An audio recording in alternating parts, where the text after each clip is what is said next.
نیت کے صاف ہونے اور ہر کام کو صرف اور صرف اللہ کی خاطر کرنے کے بارے میں، کیونکہ اللہ سبحانہ و تعالیٰ اس کام کو قبول نہیں کرتا، وہ عمل اللہ کے نزدیک کوئی اہمیت نہیں رکھتا جو اللہ کے لیے نہ کیا گیا ہو۔ لیکن ہم انسان ہیں، ہم سے غلطیاں ہوتی ہیں، اور قدم کی پھسلن سے زیادہ بعض اوقات سوچ کی پھسلن ہوتی ہے۔ سوچ میں کس وقت کیا چیز شامل ہو گئی، بعض اوقات انسان خود بھی اس سے آگاہ نہیں ہوتا۔ اسی لیے اللہ سبحانہ و تعالیٰ نے ہم پر رمضان کے روزے فرض کیے تاکہ ہمارے اندر تقویٰ پیدا ہو۔ تقویٰ انسان کے اندر ایک کانشیسنس پیدا کرتا ہے، شعور پیدا کرتا ہے، اور جب انسان کے اندر شعور آ جاتا ہے تو اسے اپنے گناہوں کا احساس بھی ہونے لگتا ہے، اسے اپنی غلطیوں پر ندامت بھی ہوتی ہے، اور انسان تو ہے ہی خطا کا پتلا، بھول چوک اس کے ساتھ ہے، ہر لمحہ کچھ نہ کچھ ہوتا ہی رہتا ہے۔ ایسے میں انسان کیا کرے؟ کیا گناہوں کا بوجھ اپنے اوپر لادتا رہے اور اس بوجھ کے تلے دبا رہے، اور پھر اس بوجھ کی وجہ سے طرح طرح کے ڈپریشن اور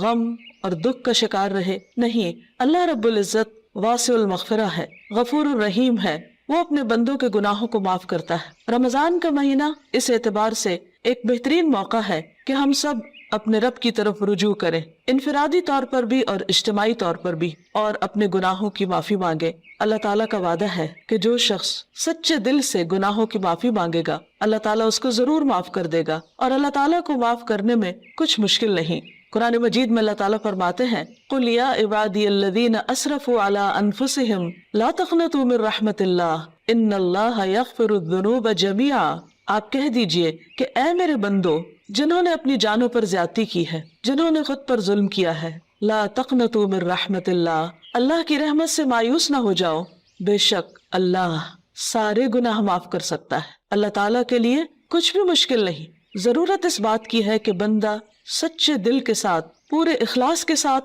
اللہ تعالیٰ کی طرف رجوع کرے۔ ویسے تو رمضان بذات خود گناہوں کے کفارہ کا ذریعہ ہے۔ حدیث میں آتا ہے، نبی صلی اللہ علیہ وسلم نے فرمایا، وَرَمَضَانُ إِلَى رَمَضَانَ مُكَفِّرَاتٌ مَا بَيْنَهُنَّ إِذَا اجْتُنِبَتِ الْكَبَائِرُ۔ ایک رمضان دوسرے رمضان تک اپنے درمیان ہونے والے گناہوں کو مٹا دیتا ہے جبکہ کبیرہ گناہوں سے اجتناب کیا جائے۔ اسی طرح جب انسان ایمان اور احتساب کے ساتھ روزہ رکھتا ہے، وہ بھی اس کے گناہوں کی بخشش کا ذریعہ بنتا ہے، راتوں کا قیام بھی بخشش کا ذریعہ بنتا ہے۔ لیکن اس کے ساتھ ساتھ انسان کو پورے شعور کے ساتھ، پورے احساس کے ساتھ خود اللہ کی طرف رجوع کرنا چاہیے اور اپنے گناہوں کی معافی مانگنی چاہیے، خصوصاً کبیرہ گناہ، ان کے لیے معافی مانگنا ضروری ہے۔ اللہ تعالیٰ سے توبہ کرنے کا ایک طریقہ بھی بتایا گیا، اور وہ یہ کہ انسان اپنے گناہوں پر نادم ہو، شرمندہ ہو، ان کا اعتراف کرے، ان کو مانے، اور پھر آئندہ نہ کرنے کا وعدہ کرے، اور پھر اپنی زندگی کی اصلاح کر لے۔ انسان کی انسانیت اسی میں ہے کہ وہ اللہ تعالیٰ کی طرف رجوع کر لے اور گناہوں کا اعتراف کرے۔ انسان اور شیطان میں یہی فرق ہے۔ شیطان نے جب انسان کو یعنی آدم علیہ السلام کو سجدہ کرنے سے انکار کیا تو اس کے بعد جب اس سے پوچھا گیا کہ ما منعک الا تسجد اذ امرتک، اللہ تعالیٰ نے فرمایا کہ تمہیں کس چیز نے روکا تھا کہ تم سجدہ کرتے جبکہ میں نے تمہیں حکم دیا تھا، تو اس پر بجائے اس کے کہ وہ نادم ہوتا، اپنی غلطی کا اعتراف کرتا، وہ اکڑ گیا اور اللہ سبحانہ و تعالیٰ کو بلیم کرنے لگا۔ اس کے برعکس آدم علیہ السلام سے جب خطا ہوئی اور وہ بھول کر جنت کا وہ پھل کھا بیٹھے جس کے کھانے سے ان کو روکا گیا تھا، تو جب انہیں اپنی اس بات کا احساس ہوا کہ انہوں نے درست نہیں کیا اور ان سے جنت کا لباس اتروا لیا گیا، تو وہ فوراً اپنے رب کی طرف پلٹے اور انہوں نے اعتراف کیا اور دعا کی، ربنا ظلمنا انفسنا وان لم تغفر لنا وترحمنا لنکونن من الخاسرین، کہ اے ہمارے رب ہم نے اپنی جانوں پر ظلم کیا اور اگر تو نے ہمیں معاف نہ کیا اور ہم پر رحم نہ کیا تو ہم ضرور نقصان اٹھانے والے ہو جائیں گے۔ گویا انسان غلطی تو کرتا ہے، لیکن اگر وہ رب کی طرف پلٹتا نہیں اور رب اس پر رحمت نہیں فرماتا تو پھر انسان کا کوئی ٹھکانہ نہیں۔ روزے کی حالت میں انسان کو اپنے آپ کا جائزہ لینے کا موقع ملتا ہے، کیونکہ بہت سی مصروفیات اور مشغولیات سے، خصوصاً کھانے پینے کی مشغولیت سے فراغت پانے کے بعد جب روزے کی حالت میں، بھوک کی حالت میں اس کو اپنا محاسبہ اور اپنا جائزہ لینے کا موقع ملتا ہے تو اپنی چھوٹی بڑی بہت سی خطائیں، بہت سی غلطیاں یاد آنے لگتی ہیں۔ ایسے میں انسان کا کام یہ ہے کہ انسان اپنی ہر غلطی پر اللہ تعالیٰ سے توبہ کرے اور دن میں کثرت کے ساتھ استغفار کرتا رہے، اللہ سبحانہ و تعالیٰ کی طرف رجوع کرتا رہے۔ خاص طور پر روزے کی افطاری کے وقت اور پھر سحری کے وقت، کیونکہ سحری کا وقت توبہ استغفار کا وقت ہے۔ قرآن مجید میں اللہ تعالیٰ اپنے بندوں کی خصوصیت بیان کرتے ہیں، وَبِالْأَسْحَارِ هُمْ يَسْتَغْفِرُونَ، اور سحری کے وقت وہ استغفار کرتے ہیں۔ سحری کے وقت یا تو سحری کی تیاری ہو رہی ہوتی ہے یا پھر انسان اس وقت کچھ کھا پی رہا ہوتا ہے، لیکن کچھ نہ کچھ وقت، خواہ وہ کام کاج کے دوران ہی کیوں نہ ہو، ضرور ایسا نکالنا چاہیے کہ جس میں انسان شعوری طور پر اللہ تعالیٰ سے توبہ کرے، کیونکہ اللہ تعالیٰ اس وقت اپنے بندوں کی طرف خاص طور پر توجہ فرماتا ہے۔ حدیث میں آتا ہے، ينزل اللہ تعالی الى السماء الدنیا كل ليلة لنصف الليل الآخر او لثلث الليل الآخر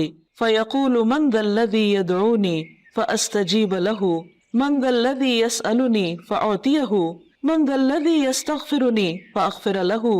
حتى يطلع الفجر۔ اللہ تعالیٰ ہر رات کو آدھی رات یا ایک تہائی رات کے آخری حصے میں آسمان دنیا پر نزول فرماتے ہیں اور ارشاد فرماتے ہیں کہ کون ہے جو مجھ سے دعا مانگے اور میں اس کی دعا قبول کروں، کوئی ہے جو مجھ سے سوال کرے کہ میں اسے عطا کروں، کون ہے جو مجھ سے استغفار طلب کرے اور میں اسے بخش دوں، یہاں تک کہ فجر طلوع ہو جاتی ہے۔ یعنی اس وقت خاص طور پر اللہ تعالیٰ اپنے بندے کی طرف متوجہ ہو کر اس کو پکارتا ہے کہ تم غلطی کرنے کے بعد میری طرف لوٹ آؤ۔ رمضان ایک مبارک موقع ہے کہ جس میں انسان سحری کے وقت اٹھ ہی جاتا ہے، تو اس وقت اللہ سبحانہ تعالیٰ کی اس پکار پر لبیک کہتے ہوئے اپنے گناہوں کی معافی مانگنی چاہیے اور اس کی طرف رجوع کرنا چاہیے، کیونکہ وَمَن يَغْفِرُ الذُّنُوبَ إِلَّا اللَّهُ، کون ہے جو گناہوں کی بخشش کرے سوائے اللہ کے۔ ہم میں سے کون ہے جو یہ دعویٰ کرے کہ اس سے کبھی کوئی غلطی نہیں ہوئی یا اس نے کوئی گناہ نہیں کیا؟ ہم سب خطا کار انسان ہیں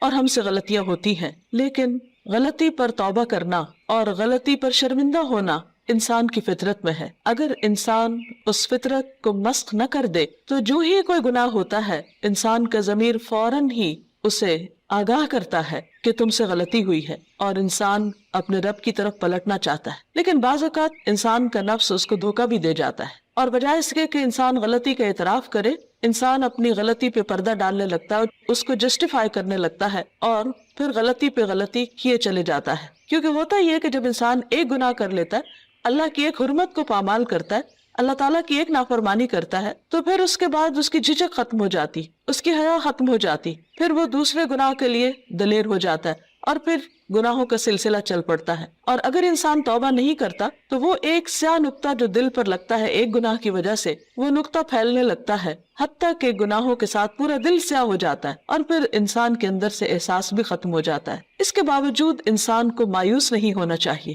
جب تک انسان کی جان ہے، انسان کی سانس کا سلسلہ چل رہا ہے، اس کے لیے معافی کا دروازہ کھلا ہوا ہے۔ حدیث میں آتا ہے کہ ان اللہ یقبل توبۃ العبد ما لم یغرغر، اللہ تعالیٰ بندے کی توبہ قبول کرتا ہے جب تک کہ اس کے سانس اکھڑنے نہ لگے، یعنی دنیا سے رخصت نہ ہونے لگے، فوت نہ ہونے لگے۔ تو گویا ابھی اللہ تعالیٰ نے ہمیں جو زندگی اور یہ موقع دیا ہے، اس میں ہم واپس پلٹ آئیں، رجوع کر لیں، اللہ تعالیٰ کو راضی کر لیں اور کبیرہ اور صغیرہ دونوں طرح کے گناہوں سے معافی مانگیں۔ صغیرہ گناہوں کے کفارے کے لیے تو نماز، روزہ، حج، زکوٰۃ اور دیگر نیکیاں، امر بالمعروف، نہی عن المنکر، یہ چیزیں انسان کے لیے کفارہ بن جاتی ہیں، لیکن خصوصاً کبیرہ گناہوں کے لیے خاص طور پر معافی مانگنا ضروری ہے۔ مثلا کبیرہ گناہ کیا ہے؟ مثلاً اللہ سبحانہ تعالیٰ کے ساتھ شرک کرنا اور اس کے بعد والدین کی نافرمانی، والدین کو ناراض کرنا، ان کا دل دکھانا، ان کو پریشان کرنا، ان کی بات نہ ماننا۔ اللہ سبحانہ تعالیٰ نے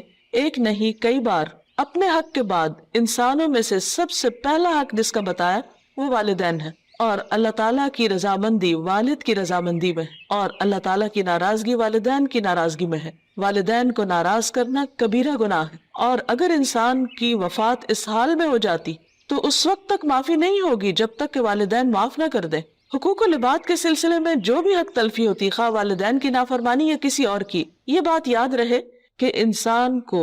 اس وقت صرف اللہ تعالیٰ سے ہی نہیں بندوں سے بھی معافی مانگنی ہوگی، یعنی بندوں کو بھی راضی کرنا ہوگا۔ والدین کے بعد باقی رشتہ دار، دوست احباب اور انسانوں میں سے کسی انسان پر بھی اگر کوئی ظلم یا زیادتی ہوئی ہو تو اس کے لیے توبہ استغفار اور اس کے ساتھ ساتھ اس بندے سے معافی مانگنا بھی ضروری ہے۔ اسی طرح زبان کے بہت سے گناہ کبیرہ گناہ ہیں، مثلاً جھوٹ بولنا۔ اسی طرح غیبت، اور غیبت کیا ہے؟ کسی مسلمان بھائی کی پیٹھ پیچھے اس کی برائی کرنا، کسی پہ جھوٹا الزام لگانا، کسی کو تانا دینا، کسی کے بارے میں بدگمانی کرنا، کسی کا مذاق اڑانا، نقلیں اتارنا، یہ سب دوسروں کا دل توڑنے والی باتیں، یہ تہذیب کے دائرے سے نکلی ہوئی حرکتیں، اور ہمارا دین ان چیزوں کی قطعاً ہمیں اجازت نہیں دیتا۔ کسی کے ساتھ اختلاف کا ہو جانا، کسی کی بات کو ناپسند کرنا، یہ ہر انسان کا حق ہے، لیکن یہ سب کچھ دلیل کی بنا پر ہونا چاہیے، محض جذبات کی بنا پر نہیں، کہ ہم اگر کسی سے اختلاف کرتے ہیں تو پھر ہم اپنے لیے اس بات کو جائز کر لیں کہ جیسے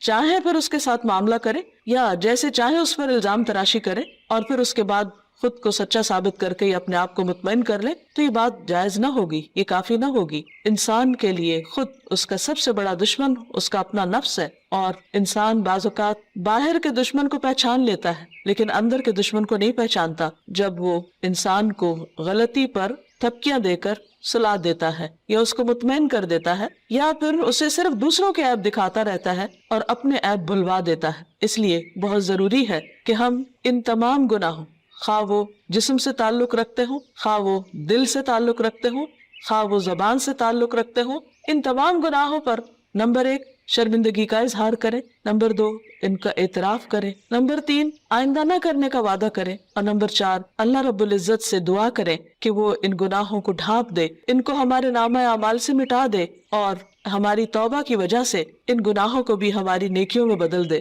کیونکہ اللہ تعالیٰ کے لیے کچھ بھی مشکل نہیں۔ قرآن مجید میں آتا ہے وَهُوَ الَّذِي يَقْبَلُ التَّوْبَةَ عَنْ عِبَادِهِ، وہ اللہ ہی تو ہے جو بندوں سے توبہ قبول کرتا ہے اور اس کو پسند کرتا ہے کہ بندے اللہ کی طرف رجوع کریں۔ وَيَعْفُو عَنِ السَّيِّئَاتِ، اور وہ خطاؤں سے یعنی صغیرہ گناہوں سے درگزر کرتا ہے۔ وَيَعْلَمُ مَا تَفْعَلُونَ، اور وہ جانتا ہے جو کچھ بھی تم کرتے ہو، یعنی ہمارا کوئی بھی عمل خواہ وہ چھوٹا ہو یا بڑا، تنہائی میں کیا ہو یا سب کے سامنے، اللہ سے تو چھپا ہوا نہیں، پھر اس کے فرشتے لکھ بھی رہے ہیں۔ اس لیے بہت ضروری ہے کہ اللہ کے حضور حاضر ہونے سے پہلے ہی ہم اپنے ان گناہوں کو اپنے نامہ اعمال سے اپنے آنسوؤں کے ساتھ دھو ڈالیں، اور عجز و انکساری کے ساتھ اللہ کے حضور جھکیں، اور زبان سے بھی استغفار کرتے رہیں، اور اس کے لیے خاص طور پر استغفر اللہ، اللہم اغفر لی اور استغفار کی دیگر دعائیں پڑھنا بھی فائدہ مند ہے۔ اللہ تعالی ہمیں عمل کی توفیق عطا فرمائے۔ وآخر دعوانا ان الحمد للہ رب العالمین۔